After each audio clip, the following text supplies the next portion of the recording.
The social welfare cuts amounts to 875 million this year.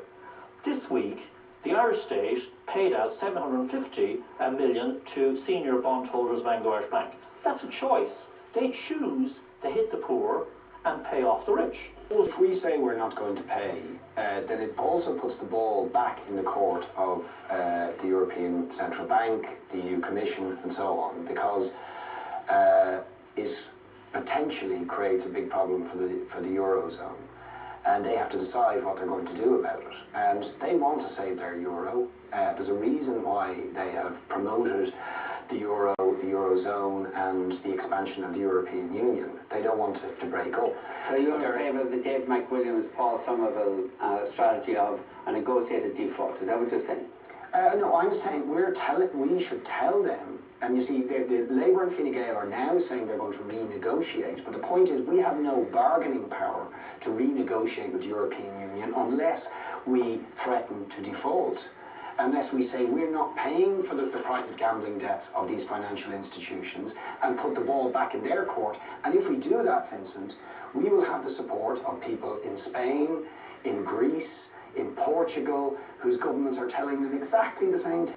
Richard is right, is that actually there is opportunity around in Spain and Portugal and Greece and other countries which are coming under pressure. And I think that's where, you know, there hopefully would be some opportunity for renegotiation and to not pay back those bondholders. I think the idea of not paying back the bondholders in full is an excellent one and one that should be explored. But the idea of just sort of unilaterally saying we're not going to take your money and we're going to run with this deficit, well then we're just going to have lots of people without any money in cash machines. We don't accept that, Vincent. To be honest, it's not true to say that there's no wealth and that there's no cash or no money in Ireland. Yes, it's not true to say that there is no cash or no money in Ireland. For example, Vincent, that's not what you're saying. That's not what you're saying. That there wouldn't be money there to pay the salaries, that's to pay the wages. The ATMs wouldn't work. Well, I don't think there'll be money. Would collapse. I don't think that there will be money there to pay the salaries if we're paying 4 billion in interest to the on those loans this year, or if we're paying 10 billion in 2 years' time, which is greater than the education budget of the entire country. So it's not economically feasible for us to pay these debts, and many. Actually, I would say the majority of serious economists would agree with that position. I think one of them, a former executive of the IMF, his name escapes me now, said it would require Ceausescu-like conditions in Ireland to be imposed if we are to meet those repayments.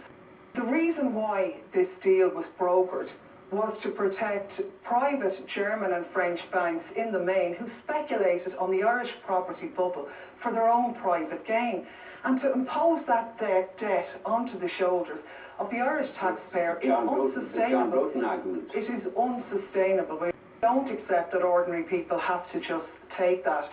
You know, the trade union leadership, for example, should be leading a campaign on behalf of its membership to stop the injustice of that universal social charge. That's what they should be. They should be mobilising people in opposition to that. You look at the streets of Egypt and the changes that are being brought about because of people organising in that way, because they have to, because of the huge amount of unemployment and social crisis in that country. There needs to be a movement of opposition outside of the Dáil also, and we very much stand in that tradition. We see the Dáil chamber, if you like, as being a platform to give people confidence, because too much of the media is saying to people, there's no alternative, there's nothing you can do about it.